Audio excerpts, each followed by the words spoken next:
मैं हूँ खुशी और आप सुन रहे हैं कहानी। आइए जानते हैं इस कहानी में क्या हुआ। अब तो यकीन हो गया ना आपको दादी माँ कि आपके पोते जितनी काबिलियत आपकी पोती में भी है।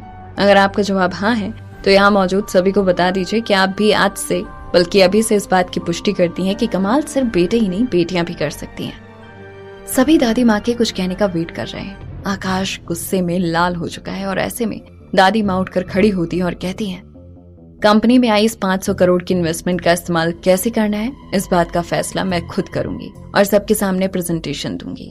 और रहा सवाल इस कंपनी के नए मैनेजिंग डायरेक्टर के चयन करने का, तो ये फैसला मैं अपनी अगली शेयर होल्डर्स की मीटिंग में करूंगी, क्योंकि अब तक मैं अपने पोते आकाश नंदा और पोती रोशनी नंदा के बीच में किसका चयन करना है इस बात का फैसला नहीं कर पाई हूँ। आज की मीटिंग यहीं खत्म होती है, नमस्ते। कहते हुए दादी माँ सीधा बाहर की तरफ प्रस्थान करने लगती हैं। इस बात से वहां मौजूद सारे लोग चौंक जाते हैं और वहीं बाहर जाती हुई दादी माँ को रोककर रोशनी कहती है, दादी माँ 1 मिनट रुकिए। दादी माँ रुक जाती हैं और मुड़कर रोशनी की तरफ देखने लगती हैं।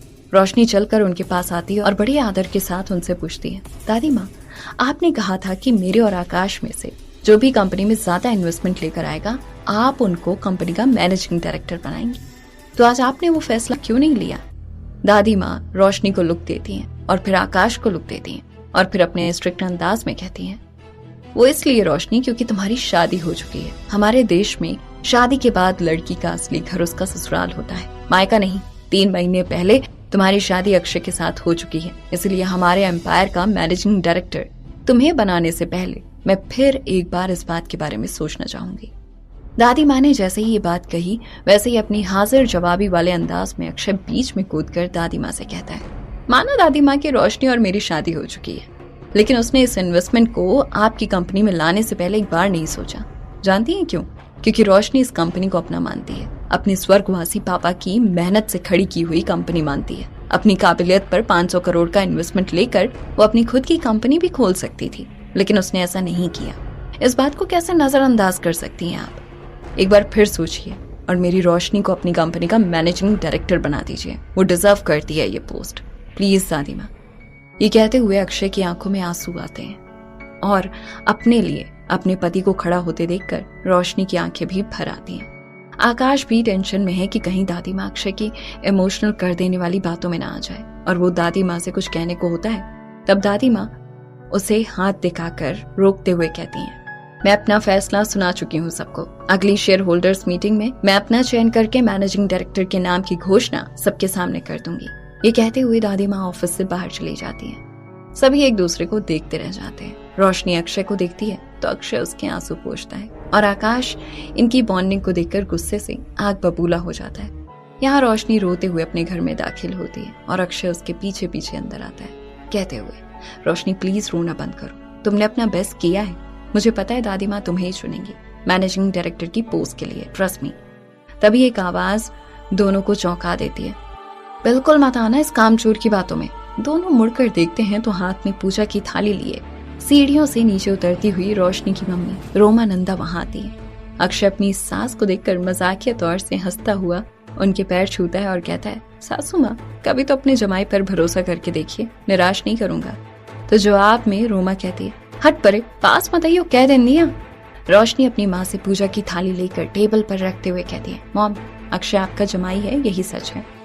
आज हमारी कंपनी में 500 करोड़ की इन्वेस्टमेंट मैं लाई हूँ, इसका कारण सिर्फ अक्षय है। इसने अपनी स्मार्टनेस और सबके साथ अपने रिश्ते बनाकर रखने वाले नेचर की वजह से आज मेरा नाम रोशन किया है, इसीलिए प्लीज मेरे पति से इस तरह बात मत कीजिए। तो जवाब में रोमा कहती है, हाँ हाँ ठीक है समझ गई, लेकिन कहाँ मेरी बेटी राजा भोज के खानदान की और कहाँ मेरा जमाई गंगू तेली जैसा। रिश्तेदारी बराबरी में होती है, लेकिन न जाने कैसे इसने मेरी मासूम सी बच्ची को बरगला के फंसा दिया और भागकर शादी कर ली। ये बात कहकर वो ऊपर की तरफ चली जाती है। जाते जाते अक्षय अपनी सास से घोषणा वाले जोन में चिल्लाते हुए कहता है, मैं जानता हूँ सासू मॉम आप मुझसे बहुत प्यार करती हैं, बस दिखाने में कंजूसी करती हैं।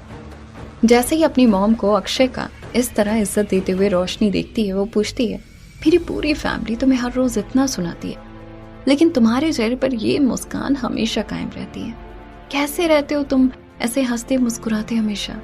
तुम्हारी वजह से, तुम्हारे प्यार की वजह से हर तिरस्कार उसके आगे फीका लगता है। अक्षय जवाब में रोशनी से कहता है। रोशनी मुस्कुराकर अक्षय को गले लगा लेती है। अगली सुबह दिल्ली में सर्दी के मौसम ने दस्तक दी है और इसी मौसम को एंजॉय करने की खातिर अक्षय आज रोशनी को अपनी मोटरसाइकिल पर ऑफिस छोड़ने आया। रोशनी अक्षय के पीछे मोटरसाइकिल पर उसे कस के पकड़ते हुए कहती है, थैंक्स अक्षय, अपनी कंपनी से मिली इस नई मोटरसाइकिल में मुझे ऑफिस छोड़ने के लिए। अक्षय रोशनी का उसे कस के पकड़ना एंजॉय करते हुए स्माइल करके उससे कहता है, ऐसे मौकों की फिराक में रहता हूँ हमेशा मैं। रोशनी कोहनी मारती है अक्षय को अपनी।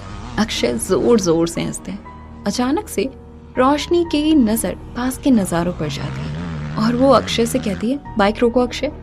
अक्षय बाइक रोकता है और रोशनी बाइक से उतरती है और वहां दूर एक छोटी सी पहाड़ी की चोटी पर खड़े बहुत सारे बंगलों को देखकर मुस्कुराती है। अक्षय उसकी मुस्कान को देखकर पूछता है, क्या हुआ रोशनी, मुस्कुरा क्यों रही हो? रोशनी जवाब में कहती है, तुम जानते हो अक्षय, मैं जब कॉलेज में थी तो यहाँ से गुजरते हुए हमेशा अपनी सहेलियों से कहती थी, मैं शादी के बाद अपने पति से यहाँ बंगला खरीदवाऊंगी और ऐश से रहूंगी। शादी के बाद पहाड़ी की इस चोटी पर स्थित सबसे महंगे वाले बंगले में। ये सुनकर अक्षय उन बंगलों की तरफ देखता है और फिर अपना सिर नीचे कर लेता है और शांत हो जाता है। उसकी आंखें नम है। रोशनी को अचानक से एहसास हुआ कि वो कुछ ऐसा बोल गई जो उसे नहीं बोलना चाहिए था और वो अक्षय के पास आकर उसे गले लगाकर कहती है, आई एम सॉरी अक्षय, मुझे ऐसा नहीं कहना चाहिए था। अक्षय कहता है, इट्स ओके रोशनी, चले दफ्तर पहुंचना है टाइम पर तुम्हें। रोशनी हाँ में सिर हिलाती है और बाइक की तरफ चलती है।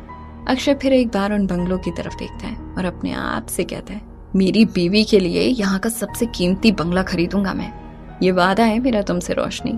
अपने नम आंखों को पूछते हुए बाइक पर बैठकर अक्षय रोशनी के साथ वहां से निकल जाता है।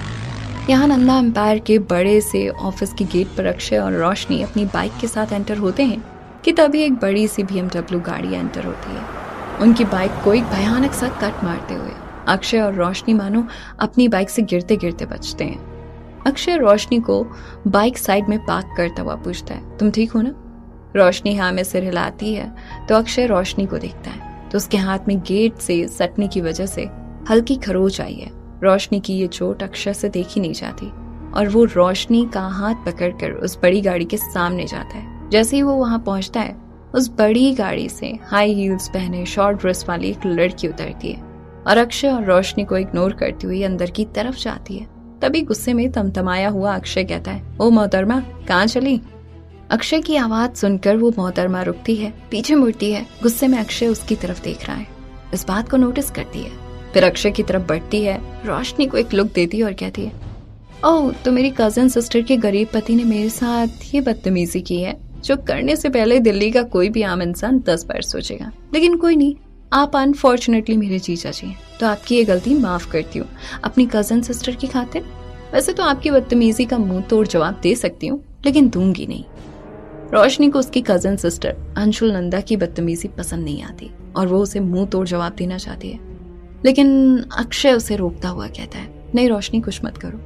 अंशुल अक्षय की बात सुनकर कहती है, वाह जीजा जी, क्या मस्त औकात में रहने की हिदायत दी आपने मेरी बहन और अपनी बीवी को, मजा आ गया। वैसे औकात की बात की जाए तो वो देखिए, वहाँ गाड़ी से अंदर आ रही दिल्ली की सबसे महंगी गाड़ियों में से एक वो जगुआर गाड़ी की क्लीनर बनने की नहीं है आपकी। बट खैर, आपसे क्या कहूँ, जब मेरी बहन ने ही फटीचर इंसान से शादी कर ली तो। रोशनी अपनी छोटी चचेरी बहन अंशुल की बदतमीजी का जवाब उसे थप्पड़ मारकर देने के लिए अपना हाथ उठाती है, लेकिन अक्षय रोशनी का हाथ रोक लेता है।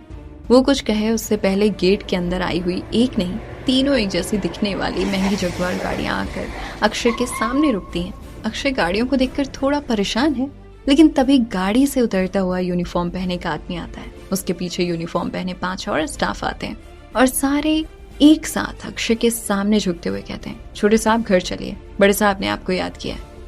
इस बात को सुनकर वहां सभी जमा हुए लोग चौंक जाते हैं और सबसे ज्यादा चौंक उठती है रोशनी और वो अक्षय से पूछती है, कौन हो तुम अक्षय, गंगू थेली या एक राजा भोज? चलिए सर, बड़े साहब ने आपको बुलाया है। ऐसा कहकर गाड़ियों से उतरने वाले सबसे बुजुर्ग स्टाफ मेंबर ने अक्षय से कहा। वहां मौजूद सारे लोग चौंक गए इस बात की वजह से। अक्षय सबको देख रहा है, खास तौर पर अपनी पत्नी रोशनी को, और सिचुएशन को हैंडल करते हुए हंसकर कहता है, ओह बड़े साहब, मतलब श्री विक्रांत सेठी जी। सेठी साहब मेरे स्कूल के फ्रेंड के पापा हैं। और उन्हीं की वजह से तुम्हारी और कपूर इन्वेस्टर्स के संदीप कपूर की मीटिंग मुमकिन हुई थी। बचपन में मैं और मेरा दोस्त, मतलब सेठी साहब का बेटा मोनेश, राजा और प्रजा ऐसा खेल खेलते थे और हमेशा मुझे अच्छा फील कराने के लिए मुझे छोटे साहब बनाते थे। इसीलिए उनके यहाँ सभी को मुझे छोटे साहब कहकर बुलाने की आदत पड़ गई है। ये कहते हुए वो सारे स्टाफ को आंख दिखाता है और पूरे स्टाफ मेंबर्स नजरें नीची कर लेते हैं और अक्षय रोशनी की तरफ देखकर कहता है, रोशनी, शायद सेठी अंकल मुझसे मिलना चाहते हैं, याद आ रही होगी या कोई दान दक्षिणा देने का मन कर रहा होगा, तो तुम ऑफिस संभालो, मैं सेठी अंकल से मिलकर आता हूँ। ऐसा कहता है और वहां खड़ी गाड़ियों में से एक गाड़ी में बैठकर निकल जाता है। रोशनी वहां खड़ी अपने पति को इतनी बड़ी गाड़ी में बैठकर जाते हुए देखकर काफी गर्व महसूस करती है और फिर अपनी कजन सिस्टर अंशुल की तरफ देखकर कहती है, चले अंदर। रोशनी आगे निकलती है और अंशुल अपना मुंह सिकोड़ते हुए उसके पीछे ऑफिस के अंदर जाती है। यहाँ वो तीनों जगुआर गाड़ियां दिल्ली के सबसे बड़े से महल जैसे दिखने वाले बंगले के बाहर आकर रुकती हैं और उनमें से एक गाड़ी में से अक्षय बाहर आता है और अक्षय के स्वागत में खड़े सारे स्टाफ मेंबर्स अक्षय को सल्यूट करके स्वागत करते हैं और उनमें से एक सीनियर स्टाफ मेंबर अक्षय की तरफ बढ़ता है और वो कुछ कहे उससे पहले अक्षय उस स्टाफ मेंबर से कहता है, क्या जरूरत थी इतनी गाड़ियां भेजने की, वो भी रोशनी के ऑफिस के बाहर? तुम जानते हो इस गलती का क्या अंजाम हो सकता है? इस कहानी में क्या हुआ जानने के लिए सुनिए कहानी के आने वाले एपिसोड। हाय, मैं हूँ खुश।